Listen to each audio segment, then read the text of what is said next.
dude, this is wild, man.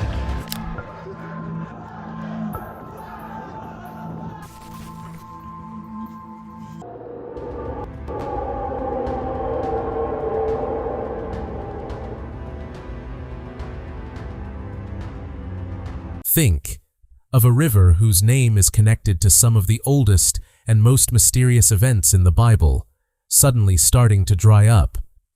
The water pulls back, and a dark path becomes visible underneath. The path goes down. There are stone steps, strange marks on the walls, and as people move deeper inside, they hear a sound from below, like iron being dragged across stone. But that's not where the story ends. A picture that came out from this place shows 4 tall figures, and this is where people started connecting it to one of the Bible's most mysterious verses, Revelation 9:14, which mentions 4 angels bound near the great Euphrates River. But wait, we are not claiming that this is the same place, or that the things seen in the picture are actually those 4 angels. The real question is even bigger. If these are just the remains of an ancient civilization, then why were there such heavy chains there? And the things that come to light next make this whole mystery even deeper. So stay with the video until the end, because in the final part, we will understand why the Euphrates River is so important in the story of the Bible.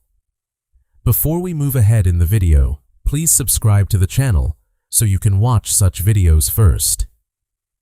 Without understanding the Euphrates River, it is a little difficult to understand this whole story. This river begins in Turkey and flows through Syria and Iraq.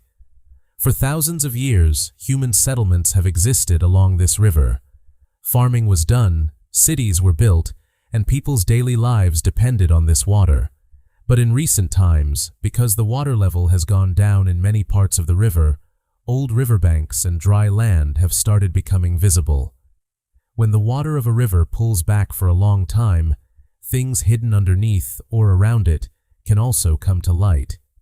The foundations of old buildings, paths, graves, caves, or remains of a settlement can come out from the soil and mud. But the effect is not limited to old things coming to the surface. The decreasing water of the Euphrates is also a serious problem for the people living there. There is less water available for farming, problems with drinking water increase, electricity production can be affected, and life becomes more difficult for families whose livelihood depends on the river. Meanwhile, many claims started appearing on the internet about mysterious places and strange discoveries hidden beneath the Euphrates River. But one thing is important to understand here. The claim made in a viral video and scientific proof of an archaeological discovery are not the same thing. Still, this time, what came to light was not just some old stone. As the river water was slowly pulling back, people from the nearby villages started going to places that had previously been hidden under the water or mud. During this time, some teenagers also went to explore one such place. They were hoping that maybe they would find some old object or a piece of metal. But they saw something there that they had never imagined. A part of the ground had collapsed, and underneath it, a dark-looking place could be seen. At first, they thought it might be a normal hole or a small cave, but when they went a little lower, they saw carved stones there. After that, they also found stairs that were going straight down into the darkness. One of the boys immediately started recording with his phone. In the weak light of the phone, wet walls, broken clay pots, old pieces of rope, and black mud collected on the ground could be clearly seen. But after going a few steps further down, the atmosphere suddenly started to change. The air there was cold, and there were some strange marks on the walls. The boys could not read those marks, but they could clearly understand that these were not ordinary scratches. Then, a sound came from below. At first, it sounded like a stone was moving. Then the same sound changed into a loud metallic noise, like iron being dragged across stone. The boys got scared and started running back, and later, news came that one of the boys was missing.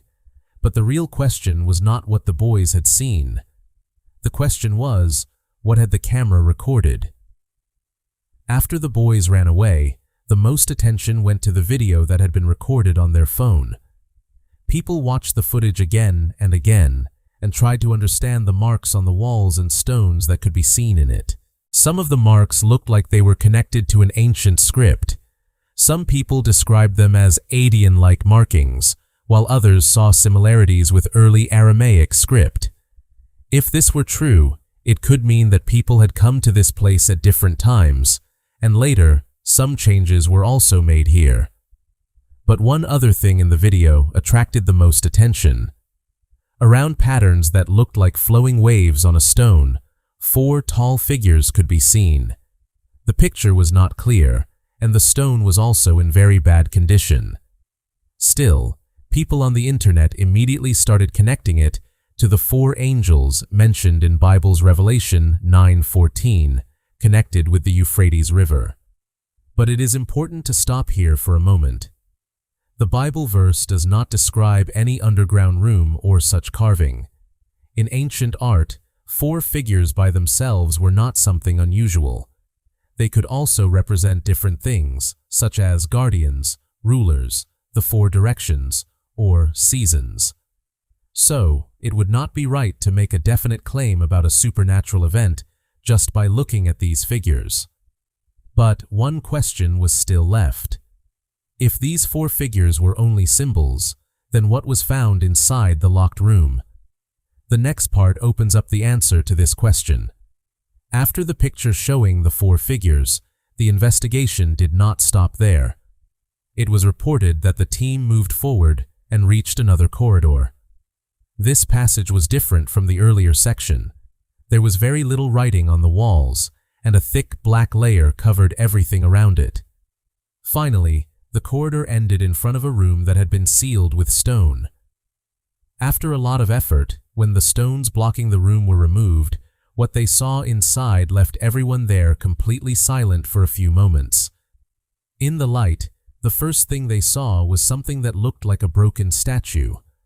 But when the team looked carefully, they noticed ribs. It was a human skeleton, or at least its shape definitely looked human. But its structure did not look normal. Its hands appeared very long, the rib cage was quite wide, and the skull looked enlarged toward the back. Some of the bones of the spine had also joined with the surrounding stone and taken on a strange shape. However, this does not immediately mean that it belonged to some unusual creature. Pressure, disease, layers of minerals, disturbance by animals, or intentional changes could also alter the shape of remains.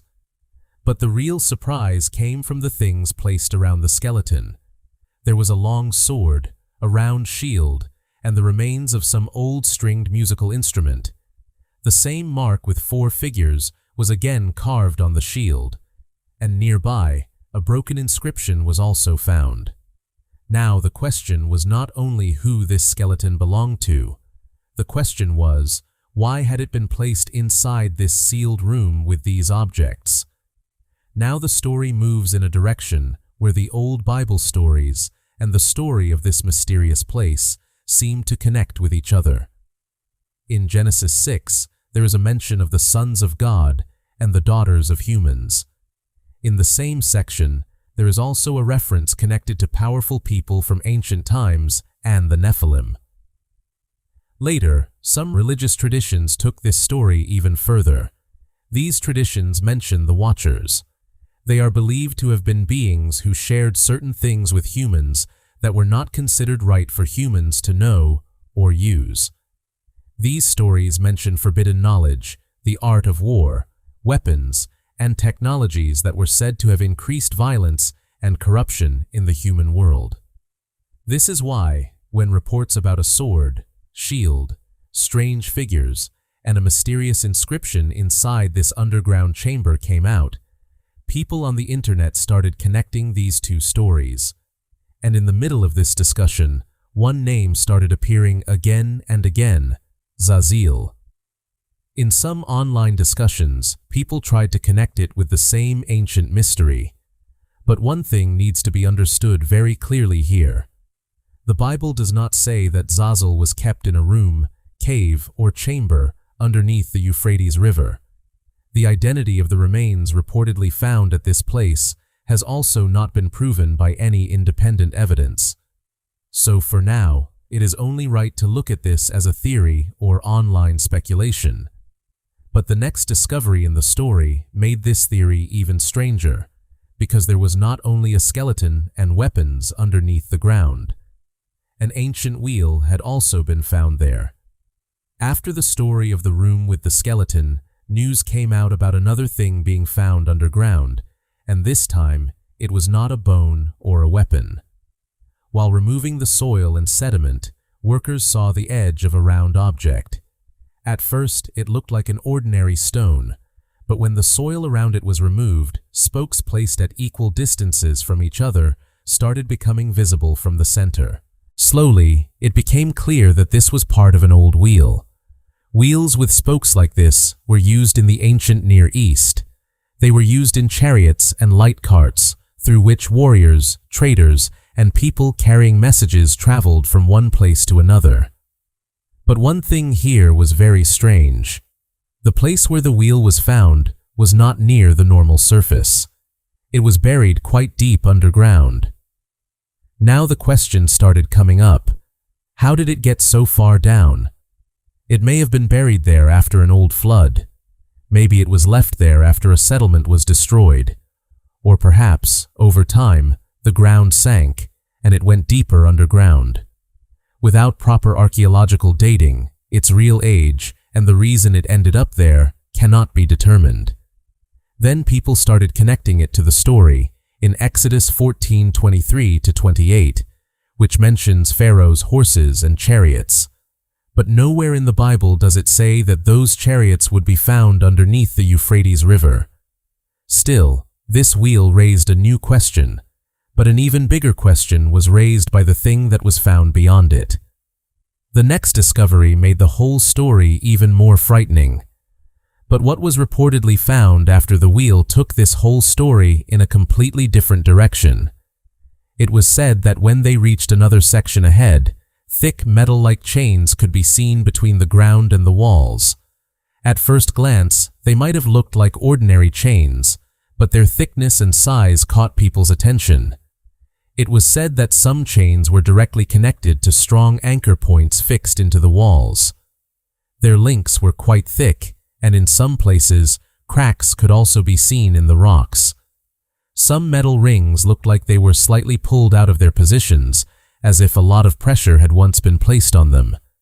Some areas around them had collapsed, and many chains disappeared underneath the debris. Now the question was, what were these chains actually used for? They may have had some practical or structural purpose. It is possible that they were used to support some old construction.